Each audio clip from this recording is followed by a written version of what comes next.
Kali ini kita bakal bahas beasiswa kuliah S2 tanpa mikir beasiswa, tanpa mikir biaya.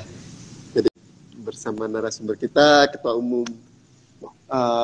Halo, Mr. Faris. Saya manggilnya apa ini? Halo. Oke, how are you today, Mr. Haki? Oke, I'm fine. Ya, ini adalah Mr. Faris atau siapa Mas? Ahmad Faris Najmi ya? Nama panjangnya semen? Ya. Ahmad Faris Najmi. Ahmad Faris.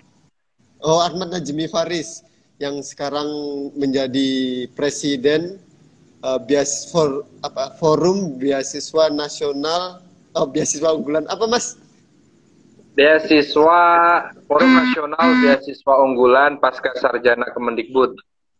Oh ya, itulah. Yang di S1 juga ada ya, BU, beasiswa unggulan. Yang lumayan gede dapatnya kalau di S1. Nggak tahu nih kalau di S2 nanti gimana. Oke, Mas Faris ini juga sebagai asisten riset di dosen UM ya? Ya Mas, betul Mas? Ya, di Universitas Negeri Malang. Universitas Negeri Malang.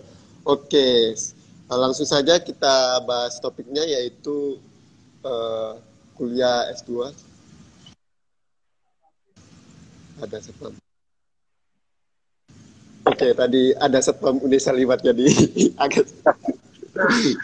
Oke, langsung saja kita ke topik ya. Ini kan topiknya bahas terkait kuliah S2 tanpa mikir biaya. Jadi gimana nih Mas? Ada trik apa aja untuk bisa kuliah S2 tanpa mikir biaya? Mungkin bisa dijelasin satu dulu nih, mungkin jalur beasiswa atau jalur apa gitu.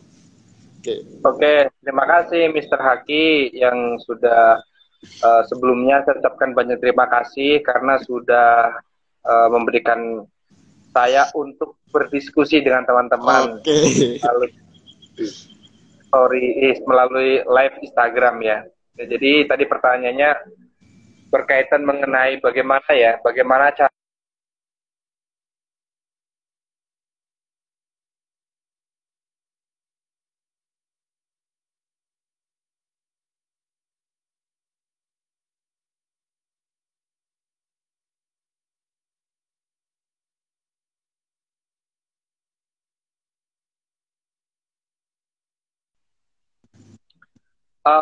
teman-teman nanti akan memiliki banyak celah-celah untuk teman-teman masuki sehingga itu akan membuat profit di selama teman-teman nanti mau lanjut S2 dan seterusnya.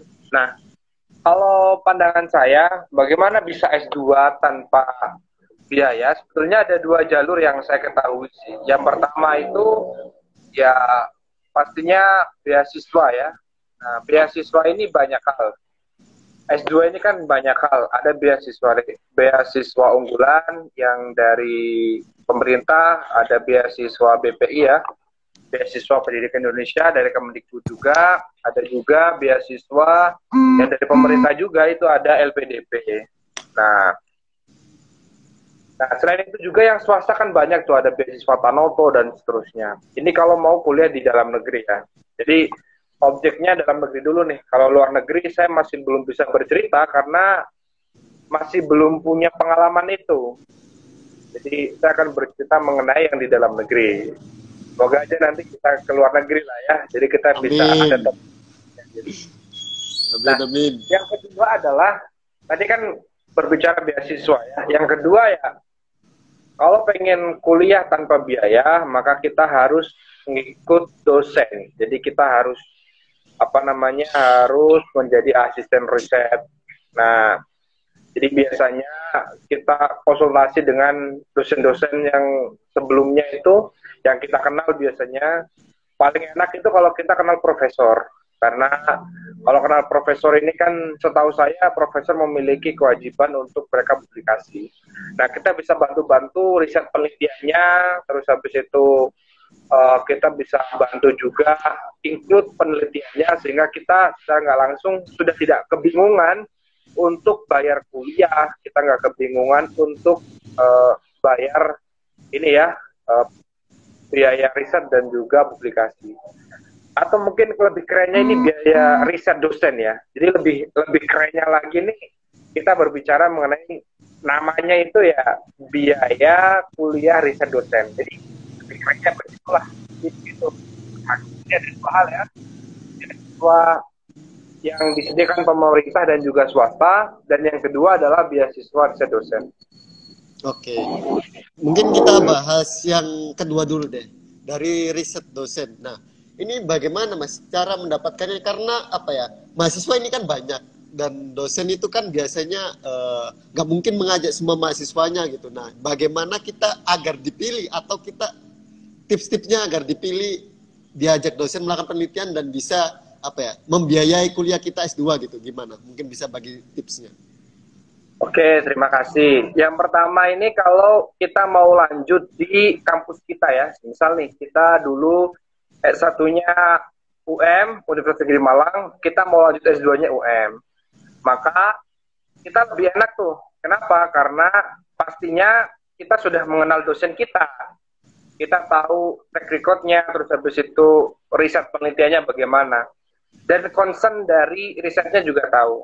Nah, tapi sebelum ke situ, apa yang harus kita siapkan? Yang pastinya adalah karya dulu. Karena kita berbicara mengenai riset, tadi beasiswa riset ya, maka pasti yang akan dinilai sama sama dosen ini layak atau enggak ini jadi jadi asisten saya nih. Yang pertama adalah riset kita kan. Kira-kira kita sudah punya riset belum? Nah, biasanya mahasiswa yang paling jelas mahasiswa itu punya riset atau tidak kan dilihat dari jurnalnya ya. Jadi kalau tulisan jurnalnya, tulisan skripsinya, dan seterusnya, itu bagaimana? Terus yang kedua ini, pemahaman topik ya, pemahaman topik kita itu selaras dengan dosen yang akan kita tuju. Jadi semisal nih, kita akan menuju dosen, contoh misal seperti saya nih, misal di fisika itu kan ada banyak hal ya, ada geofisika, material, dan seterusnya. Nah, di geofisika sendiri kan juga banyak tuh metode-metode, ada metode seismik, metode non-seismik, dan seterusnya. Dan di metode non-seismik itu juga banyak hal, ada geolistik dan seterusnya. Nah, kita pelajari dulu tuh, kira-kira dosen yang akan kita tuju itu dia konsentrasinya di bidang apa dulu. Misal kita ambil dosen yang kita akan tuju adalah selama risetnya dia lebih fokus kepada riset dengan menggunakan metode gravity. Maka kalau kita ingin menjadi asistennya, maka mau tidak mau kita harus paham betul tentang gravity. Karena itu menjadi salah satu modal kita untuk diri kita ketika memang akan mempresentasikan kepada dosen. Kan pastinya dosen ingin menguji kan ketika orang itu ingin jadi asisten riset, maka mau tidak mau dia kan harus paham kan apa yang diinginkan sama dosen, apa yang dipahami oleh dosen, materi-materinya. Jadi begitu. Terus itu kan kalau masih dalam satu kampus S2-nya enak ya. Nah, kalau misal di luar kampus, misal S2-nya kita dari UM kita pindah ke Brawijaya misalnya. Kita pindah ke Brawijaya. Maka kan mau tidak mau kita harus paham dulu kan dosen mana yang akan kita tuju. Pastinya kita referensinya dari mana? Biasanya yang paling dekat itu adalah referensinya dari pembimbing kita ketika S1 dulu. Ataupun dosen yang sekiranya kita kenal dan cukup dekat dengan kita coba minta rekomendasi. Sehingga apa? Sehingga lebih enak nanti. Alur komunikasinya kan lebih enak. Contoh misal begini, kita dekat dengan dosen A yang ada di UM nih. Nah, ternyata dosen A ini dekat juga dengan dosen B yang ada di Brawijaya. Nah, ini kan karena faktor kedekatan itu bisa juga menjadi salah satu cara untuk kita masuk ke dalam dosen B yang ada di Brawijaya itu. Atas dasar rekomendasi dosen A yang ada di UM. Nah, ini kan salah satu trik-trik yang sebenarnya cukup klasik, cuman teman-teman ini kebingungan harus menuju ke siapa dulu nih. Sehingga langsung dapat tiket golden ya, bahasanya ini tiket golden. Ya, bahasa kerennya kan tiket golden ya, sehingga dia itu ketika menuju itu langsung dapat nih beasiswa itu. Jadi seperti itu. Mr. Haki. Oke, menarik sekali. Jadi salah satu jalur yang kita bisa pakai untuk kuliah tanpa mikir biaya itu jalur riset ya. Kita jadi asisten penelitiannya dosen. Ini udah terbukti, terutama di Fisika UM banyak banget yang dosen membiayai UKT S2 dari mahasiswanya yang ikut penelitian. Ya, betul, gitu ya. betul. Ya, oke. Oke, dan yang saya ingin tanya ini menarik, Mas Faris. Mas Faris kan S2-nya di Brawijaya, tapi saya lihat masih aktif membantu penelitian dosen UM. Itu bagaimana ceritanya? Kok dosennya masih memilih Mas Faris, kenapa nggak memperdayakan mahasiswa UM yang lain gitu? Gimana ini ceritanya? Mungkin bisa diceritakan. Jadi yang pertama, ini ya, karena kedekatan dan juga kita selama jadi S1 itu, kita memberikan pelayanan maksimal ya. Oke, jadi maksimal. Jadi bahasanya kan begitu.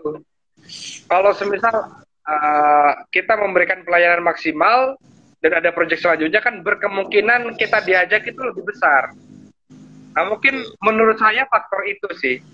Faktor ketika S1 saya sering membantu, tahu caranya bagaimana, sehingga ketika S2 masih walaupun di Brawijaya masih tetap diajak untuk riset-riset yang ada di UM. Oke. Jadi begitu. Udah ada kedekatan dari S1 ya? Ya. Tapi jadi begini ya. Mungkin, ya gimana? Mungkin Haki yang yang ingin saya clue-nya ini, kenapa kok hari ini saya masih bisa jadi asisten riset di UM ini? Yang pertama adalah buat teman-teman sekalian ini, yang pertama teman-teman harus tetap menjaga yang namanya kualitas. Jadi kualitas itu yang pertama. Yang kedua adalah jangan menciderai yang namanya kepercayaan. Karena kepercayaan ini sangat mahal sekali. Kalau kita sekali menciderai kepercayaan, maka akan kesulitan kita untuk mengikuti jejak yang sudah kita bangun, atau bahkan jaringan-jaringan yang sudah kita bangun itu bisa saja hilang seketika. Jadi seperti itu. Oke, jadi kunci utamanya jangan sampai mencederai kepercayaan ya. Oke, menarik banget. Oke, jadi itu tadi buat teman-teman yang hobi penelitian bisa banget nih. Ada jalur beasiswa jadi asisten dosen, jadi beasiswa penelitian gitu. Nanti dananya dari dana penelitian ya, bayar UKT selama S2. Terus di kedua ini terkait beasiswa. Jadi mungkin kita lebih bahas ke beasiswa unggulan ya, karena di sini Mas Faris kan presiden nasional dari beasiswa unggulan pasca sarjana. Nah, ini gimana Mas? Beasiswa unggulan ini diperuntukkan untuk siapa Mas? Mungkin bisa diceritakan targetnya siapa dan bagaimana beasiswanya gitu. Oke, terima kasih. Jadi ketika berbicara mengenai beasiswa unggulan ini adalah jadi beasiswa unggulan ini diperuntukkan untuk mahasiswa S1, S2, dan S3. Itu ada 3 kategori ya yang harus dipahami. Yang pertama adalah kategori dari mahasiswa berprestasi, masyarakat berprestasi. Yang kedua itu adalah mahasiswa ataupun masyarakat disabilitas. Dan yang ketiga adalah pegawai Kemendikbud. Nah, kalau kita nih biasanya nih kayak Haki, saya ataupun yang lain ini, nanti yang paling memungkinkan adalah masuk ke dalam beasiswa unggulan yang kategori mahasiswa masyarakat berprestasi. Kenapa? Karena kan kita masih belum disabilitas kan ya, kita bukan disabilitas kan, ataupun kita bukan ini kan, pegawai bukan pegawai Kemendikbud kan. Nah, jadi yang paling rasional, jadi semuanya bisa mengikuti program ini. Jadi program ini itu biasanya dibuka selama setahun sekali, teman-teman. Di bulan Juni sampai bulan Agustus ya. Tanggal 15. Pendaftarannya seperti itu. Jadi sekilas tentang beasiswa unggulan seperti itu. Semua bisa mendaftar selagi persyaratannya memenuhi. Oke, berarti hanya 1 kali ya. Masuk kuliah ini kan ada 2 kali ya. Kalau pasca sarjana ada gelombang Januari dan bulan Juli. Jadi kalau mau dapat beasiswa unggulan dari semester pertama untuk pasca sarjana ini berarti ikut yang gelombang Juli ya, Mas Faris, gitu ya?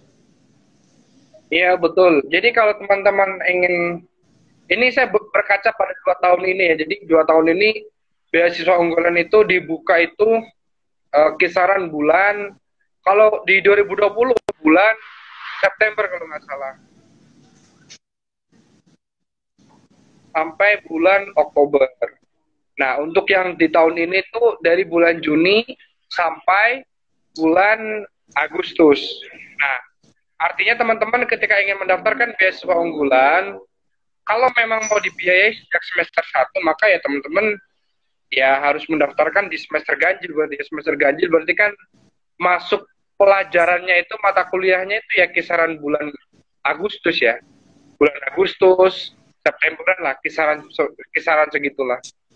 Tapi teman-teman kalau memang mau mendaftarkan di bulan Januari, yuk nggak masalah, karena maksimal pendaftaran teman-teman ketika mendaftar adalah semester 3. Jadi ketika teman-teman mendaftarkan kuliahnya adalah semester berapa itu, semester genap 2. ataupun bulan Januari Februari, dan pendaftaran beasiswa unggulan itu kan kisaran bulan Juni sampai Agustus ya, dan masanya sampai mungkin September ya, itu bulan-bulan sampai apa namanya ya.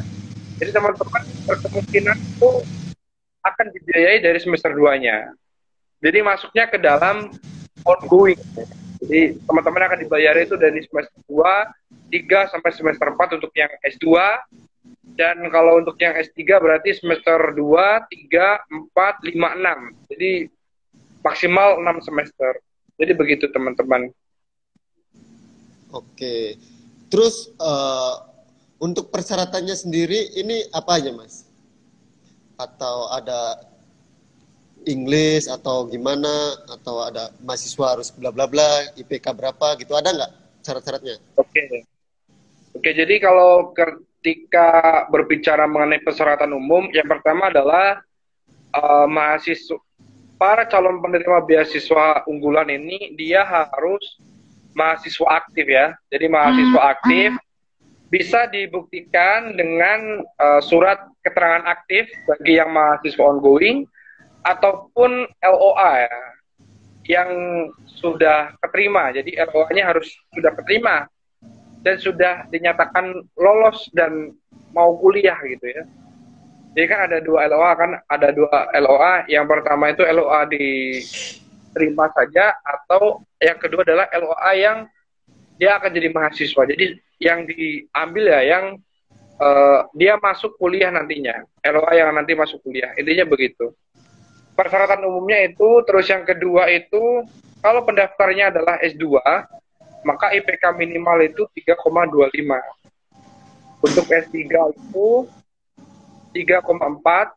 Itu berlaku untuk ongoing ataupun ketika mahasiswa dari semester 1. Terus yang selanjutnya itu persyaratan umumnya ya, setahu saya nanti ada TOEFL ya. TOEFL ITP itu minimal skor untuk yang sekarang itu, untuk S2 dan S3 itu dipukul rata ya 550. Jadi skornya harus 550. Itu wajib ITP. Kalau dulu ketika 2020 setahu saya S2 itu 500. Kalau sekarang dipukul rata dengan S3 menjadi 550. Terus habis itu kampusnya juga, persyaratan umumnya itu kampusnya itu harus minimal akreditasinya B ya, baik prodi ataupun universitasnya. Jadi minimal harus memiliki akreditasi B. Dan yang terakhir itu untuk persyaratan khususnya ini diutamakan bagi mahasiswa yang memiliki prestasi akademik ataupun non akademik. Nah, prestasi ini kan banyak kan, ada prestasi teman-teman memiliki karya, juara, ataupun prestasi-prestasi non akademik, lomba perlombaan ataupun dan lain sebagainya. Banyak sekali yang memang menjadi salah satu penilaian. Tapi seputar dan garis besarnya seperti itu, Mr. Haki. Oke. Ini kan tadi IPK 2,5 ya, Mas. Nah, ini gimana nih buat teman-teman yang masuk di semester awal Juli, masuk Juli, beasiswanya kan Agustus. Nah, itu kan waktu S2, waktu masuk kan belum ada IPK-nya, Mas. Itu gimana? Pakai yang S1 berarti atau gimana? Ya, jadi ketika mahasiswa itu sudah masuk S2 ya, jadi ongoing ya, daftarnya ongoing ya. Yang Atau bagaimana? maksudnya kalau kita daftar Juni nih, Juli. Lah, beasiswanya kan penutupannya kan Agustus. Nah, di Agustus itu kan kita belum dapat IPK sih di S2 itu. Lah itu gimana? Apakah pakai IPK yang semester IPK yang S1 atau gimana? Oke, jadi begini, kalau seperti itu maka ya pakai yang S1 kan, yang S2 ini kan masih belum belum belum muncul kan ketika pendaftarannya itu apa namanya? Ketika dia mendaftarkan kuliahnya di bulan Juni, maka kan KHS-nya kan, kartu hasil studinya kan akan ada kisaran bulan Desember Januari kan. Iya. Nah, maka dari itu yang digunakan ya S1-nya 3,25. Nah, terus kalau dia mendaftarkan ongoing, maka yang digunakan ya apa namanya IPK ini, IPK S2-nya itu per semesternya. Jadi ketika dia ongoing, maka yang berlaku nih KRS nih. Jadi seperti itu, KHS yang berlaku. Oke. Terus Tapi tetap melampirkan jasa S1. Jadi begitu. kalau misalnya Mas, kita S1 misal udah mendaftar tuh. Terus cuti itu apakah cuti 1 semester itu apakah dihitung jadi semester 2 atau cuti itu nggak dihitung semester? Jadi kita lanjut itu dihitung masih semester 2 gitu. Misal kita cuti di semester 2. Ya, jadi kalau cuti tetap dihitung semester. Oh, tetap Jadi dihitung semester. semisal begini, problemnya semisal Haki daftar kuliah ya. Ya, Semester 1 masuk, semester 2 cuti ya. ya. Semester 3 baru daftar beasiswa unggulan. Maka mau tidak mau berarti ya Haki hanya dibayari semesternya itu cuma 3 sama 4. Oh, gitu Karena ya. artinya semester sebelumnya itu ya Haki tetap apa namanya, tetap lanjut gitu loh. Oke, berarti cutinya itu nggak dihitung ya? Nggak Cuti yang dihitung. Oke. Berarti hanya Terus 2 semester ya dapatnya. misal nanti Haki apa namanya udah menerima beasiswa unggulan, maka mau tidak mau Haki ya nggak boleh cuti kecuali ada hal-hal yang sangat urgent. Oke. Dan itu pun harus melakukan konfirmasi kepada pihak Kemendikbud. Karena di kontrak sudah ada di kontrak itu. Oke. Terus untuk seleksinya sendiri nih bagaimana, Mas? Seleksinya apa aja yang diseleksi nih dari beasiswa unggulan?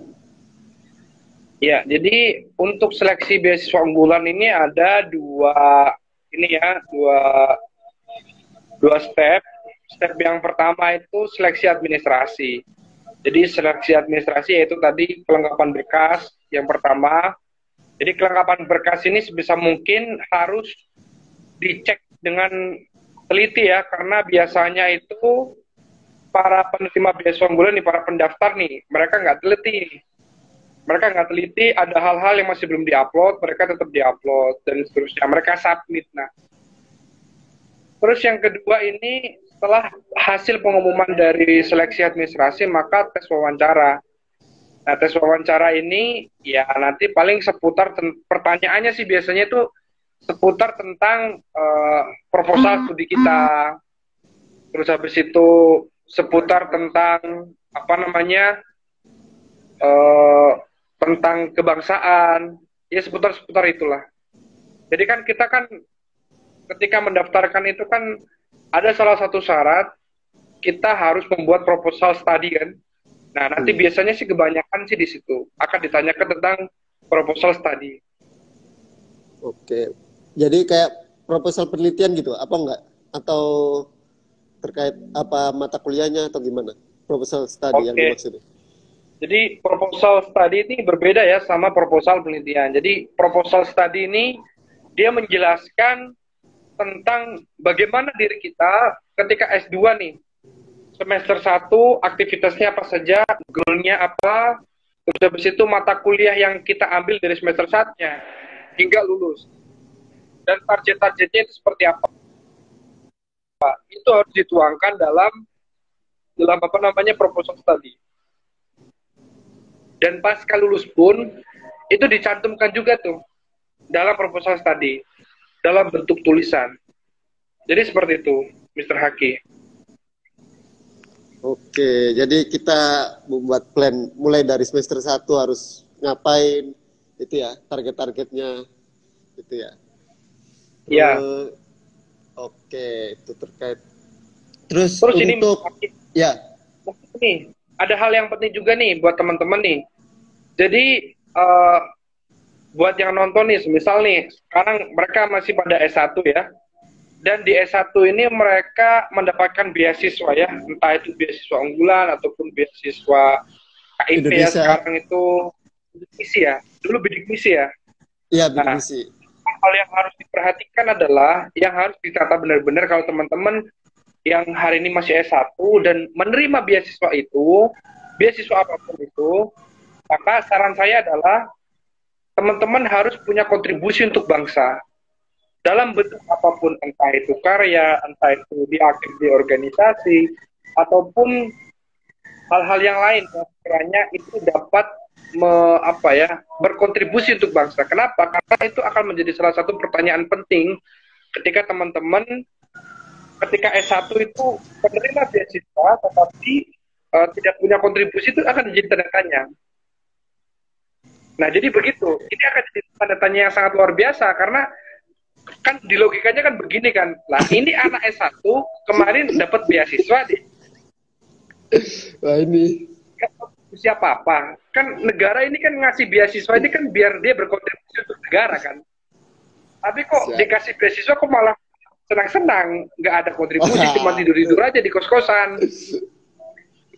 ya, kan begitu. Maka ini sangat penting sekali nih beasiswa apapun. Nah, nanti akan ditanyakan tuh biasanya tuh ketika tahap wawancara. Jadi clue-nya sih begitu buat teman-teman yang sekarang masih S1 dan menerima beasiswa itu. Dari beasiswa PPA, terus dan seterusnya lah, sampai beasiswa unggulan yang S1 hingga beasiswa bidik misi ya. Sekarang KIP ya. Jadi begitu Mr. Haki. KIP. Oke, siap-siap. Wah, saya untungnya dulu dapat beasiswa Bank Indonesia itu waktu pandemi, jadi kontribusinya ngadain seminar. Oh iya, betul. Itu nanti jadi pertanyaan kita loh, karena memang itu bisa jadi salah satu nilai plus loh, karena barangnya kan udah dikasih uang nih, maksimalkan skillnya itu loh. Jadi begitu. Siap. Mr. Haki. Oke. Terus ini tadi kan udah seleksi persyaratan dan sebagainya. Terus untuk biaya yang ditanggung ini apa aja Mas? Oleh beasiswa, UKT, terus ada lagi apakah gitu? Oke. Kalau beasiswa unggulan ya, beasiswa unggulan ini untuk yang ditanggung sama pemerintah itu biaya ini ya, untuk yang negeri lebih enak sih. Yang negeri itu ditanggung biaya per semester. Jadi biaya per semester itu ditanggung, biaya kuliah itu ditanggung. Terus yang kedua itu biaya hidup. Biaya hidupnya itu ditanggung. Sama biaya buku. Jadi itu. Jadi untuk beasiswa unggulan ini tidak menanggung biaya riset. Biaya risetnya nggak ditanggung. Tapi ini kesempatan sebetulnya Haki. Kalau misal riset nggak ditanggung ini, kita bisa dapat beasiswa yang lain, kayak semisal beasiswa talenta. Jadi beasiswa unggulan ini intinya begini, dia bisa mendaftarkan di beasiswa lain selagi tidak beasiswanya itu sama. Oh, selagi tidak beasiswa yang membiayai UKT gitu ya? Ya, UKT, biaya hidup sama buku. Jadi boleh itu. Oke. Kayak semisal beasiswa riset nih, kan kemarin nih Kemendikbud kan melalui Dirjen Dikti ya. Dirjen Dikti itu kan besar-besaran tuh membuat program beasiswa talenta ya. Bahkan itu sampai 2 gelombang kalau nggak salah. Jadi justru enak sebetulnya kalau ini. Beda sama LPDP ya. LPDP kan setahu saya kan riset juga sudah ditanggung ya. Jadi kita nggak bisa dapat beasiswa yang lain gitu. Jadi begitu.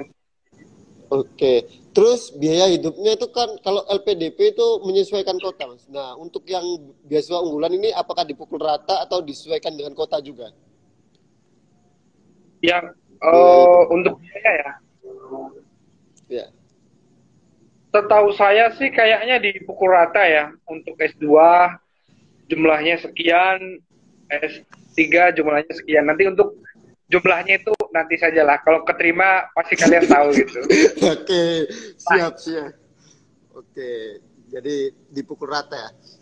Terus di beasiswa unggulan ini kan ada organisasinya ya, Mas. Kalau aku dulu di Bank Indonesia kan ada Genbi. Kalau di Bank Unggulan kan ada Fornas BU atau apa itu ya. Itu wajib diikuti Arwada atau enggak, Mas? Atau boleh ikut, boleh enggak, atau gimana? Oke, Kita sebagai penerima. Ya, jadi berkaitan mengenai kewajiban, sebetulnya tidak ada konteks mewajibkan ya untuk mengikuti kegiatan-kegiatan ataupun masuk ke dalam organisasi forum beasiswa unggulan ataupun dan lain sebagainya. Tetapi sebetulnya itu bisa jadi salah satu nilai plus sih. Artinya kan dengan kita ikut forum itu kan sebenarnya kan perkumpulannya orang-orang cerdas kan.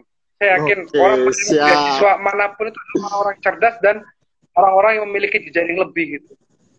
Nah, apa nggak kita maksimalkan potensi itu gitu? Artinya kita tidak tahu kan konteks mahasiswa ini kan yang penting kan dia bisa berkembang, bisa berpikir kritis, dia bisa memaksimalkan jejaring kan.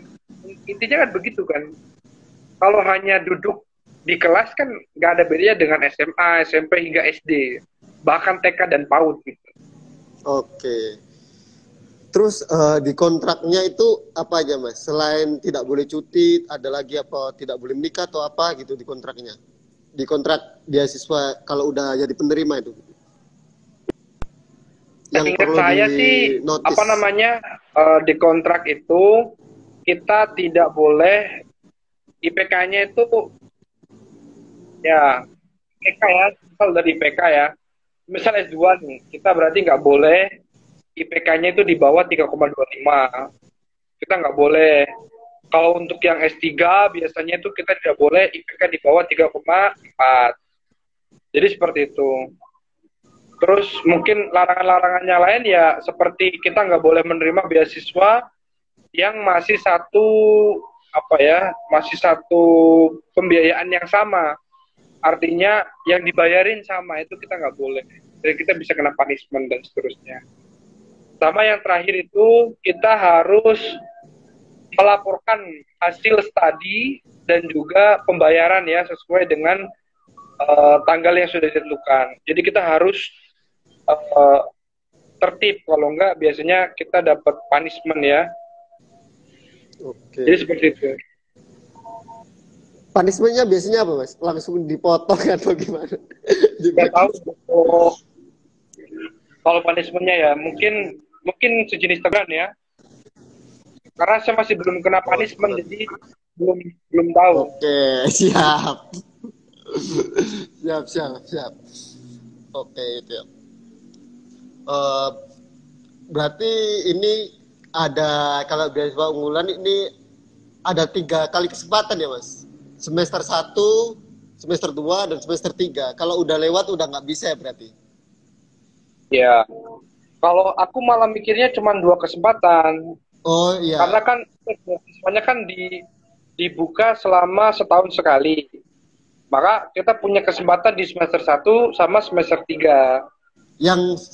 Yang ongoing berarti cuma 1 kali kesempatan ya? Cuma semester 2 aja? Ya kalau ongoing itu hanya 1 kali kesempatan malahan berarti ketika dia daftarnya di bulan apa namanya di bulan Januari, dia hanya punya satu kesempatan malahan.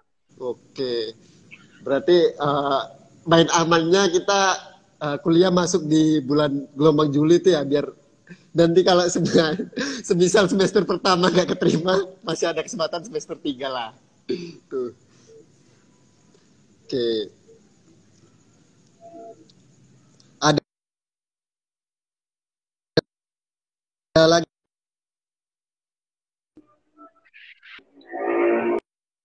Mas, saran tips-tips ini udah 45 menit, hampir 45 menit. Mungkin sebagai closing statement, ada saran nggak buat scholarship hunter? Ini masih muter terus ini. Kedengaran, Mas? Oke, terima kasih Mr. Haki. Mungkin begini teman-teman yang mau mendaftarkan beasiswa unggulan ya, dan sekarang masih S1 ya. Jadi kalau teman-teman mau mendaftarkan beasiswa unggulan dan hari ini masih S1, maka yang paling rasional adalah maksimalkan potensi di S1. Bisa sering membuat karya. Karya ini kan banyak kan. Bisa buat buku, bisa buat apa namanya, bisa buat komunitas, bisa buat jurnal, bisa buat dan lain sebagainya. Yang memang itu akan menjadi salah satu kontribusi dan keunggulan teman-teman, sehingga teman-teman layak untuk dijadikan award beasiswa unggulan. Nah, kalau semisal teman-teman ingin mendaftarkan melalui beasiswa riset dosen, maka hal yang paling penting oleh teman-teman pahami adalah teman-teman harus pahami dulu tuh culture dari riset-riset yang dilakukan sama dosen yang akan dituju.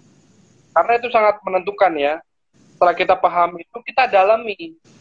Sehingga dosen ini akan lebih percaya kepada kita bahwa ketika kita jadi asisten risetnya, itu akan mampu menghandle riset-riset yang memang nantinya akan dijalani. Terus yang selanjutnya yang tak kalah penting adalah teman-teman harus paham tentang penulisan karya tulis ilmiah ya, karena itu yang penting kan ya. Dimanapun itu, entah itu teman-teman penerima beasiswa unggulan ataupun teman-teman hanya asisten riset, itu penting. Kenapa? Karena S2 ini mau tidak mau teman-teman dituntut untuk riset, gitu, untuk menulis karya. Jadi begitu. Pesan-pesan saya seperti itu, Mr. Haki. Siap. Oke, bisa banget nih teman-teman yang lagi pengen lanjut S2 tanpa mikir biaya. Jadi itu tadi penjelasan dari Mas Faris, Presiden Forum Nasional Beasiswa Unggulan Pascasarjana se-Indonesia. Oke Mas Faris, terima kasih atas waktunya. Bye-bye. Oke, terima kasih Mr. Haki. Assalamualaikum warahmatullahi wabarakatuh. Waalaikumsalam warahmatullahi wabarakatuh.